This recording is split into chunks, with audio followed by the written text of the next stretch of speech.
Well, hello, and welcome back to another Kingdom Maker episode with me, Mr. Gill. Thank you so much for joining me, and thank you so much for all of your previous views, likes, comments, suggestions, subscriptions, and all of that jazz. Ladies and gentlemen, boys and girls, people of all ages, and everyone in between, today I just want to have a quick little talk about camps and dungeons. Camps and dungeons. Now, if you are a smart player, you will have noticed that there is actually a difference between the small dungeons. I did not notice this until very recently, and I went, aha! Now, if we click on this dungeon here, that we can see that the potential loot includes some family XP, noble XP, family battalion XP, good God, I can't know how to speak, as well as combat, industry, or trade merits. The rest of the potential loot there are parts for weapons and such things, shields, etc, machine frames, all of that kind of stuff. However, if we click on a different small dungeon, say this one up here, we can actually see that the loot table is different. So here we're going to get some noble XP, we're going to get some more noble, no, that should be battalion. That's interesting. Okay, that's fine. And then we're also going to get the option to loot either exploration merits, explorer merits, captain merits, knight merits, and if we keep scrolling, all the other types of merits as well. Why did morale take a hit? What happened? Something happened. I guess a buff just wore off. And all the other types of merits here. Now, as far as I can tell, these are the two types of small dungeons that exist, and they do have different loot tables. This is kind of important because obviously sometimes you are needing more of these combat merit things, and then sometimes you are needing more of the weapons parts and stuff like that. Also, you would notice, and this is how I noticed it, in the daily goals, which we've already completed, I'm very annoyed at that, I try to remember, but there is often a daily goal that is to explore a dungeon. That is only achieved by exploring one type of dungeon, okay? And that type is not this one, but this one up here. So this type, no, that's sorry, I was right before. This type of dungeon is the one that activates that daily goal. Exploring the other type of dungeon is does not activate that daily goal. So when you're exploring every day, and remembering you should be exploring at a minimum of every 8 hours. That is the basic cooldown for every noble is 8 hours. So make sure that you are doing that every 8 hours, but when you're exploring, make sure you're exploring the right type of small dungeon for you. Now, in terms of the medium dungeons, I do not believe there is any difference. I've looked through as many of them as I could possibly find. There's a couple up here, and all medium dungeons seem to me to give the same loot table. So that doesn't matter so much.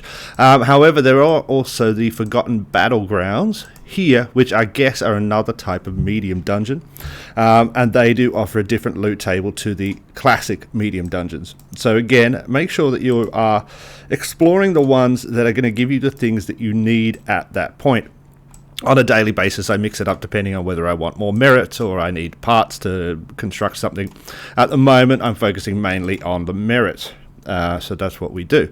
Now, looking at camps, we have a similar situation in that, and this is something that is a bit easier to notice.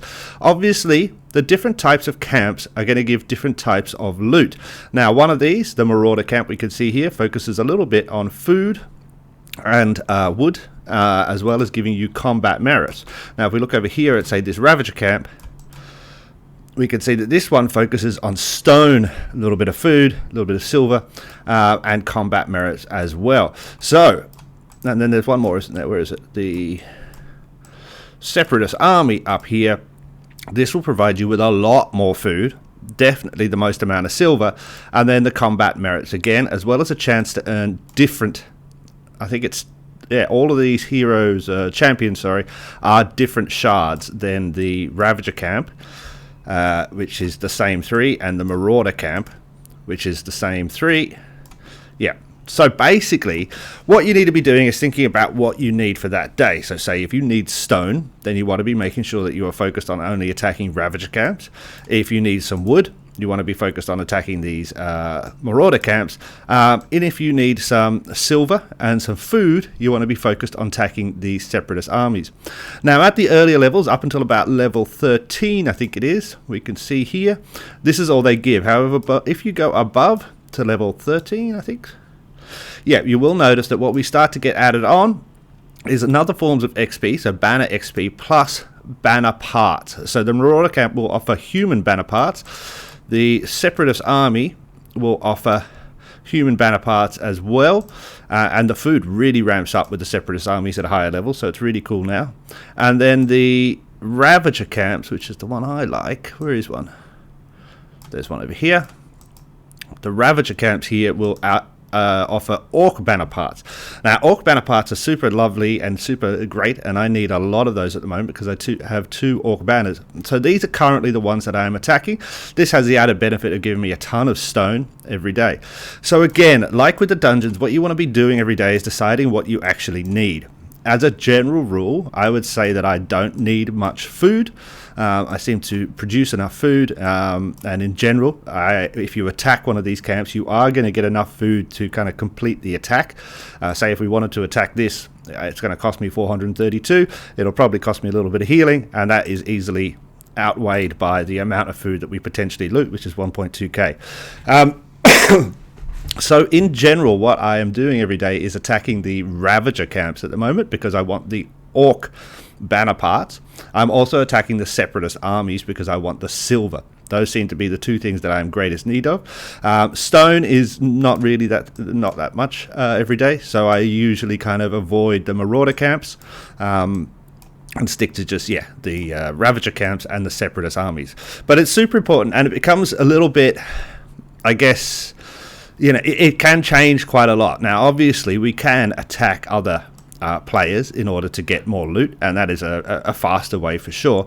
However, on a daily basis, I always have recommended, and I do recommend, that you attack at least 50 different camps a day, simply because of all those little parts and merit points and all that kind of stuff that you're going to need. We can see if we pop in here, I should have, what have I got, nearly 2,000 combat merits. Quite a lot of all of the different sorts of merits are piling up, as well as quite a lot of all the different sorts of parts and bits and bobs and all the stuff that you generally need on a day-to-day basis. And that is achieved by attacking camps as often as possible.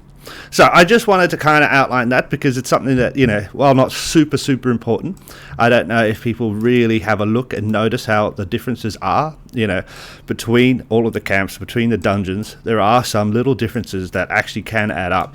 If you're exploring every day and you only explore one type of dungeon, you might potentially be missing out on all of the parts that you need to craft better weapons and all of that kind of jazz. So, I hope that helps. Let me know what you think down below. Please leave a like or a comment if you can. It helps the algorithm tell people that other people should watch this because I'm helping them. And I'll see you next time. Bye.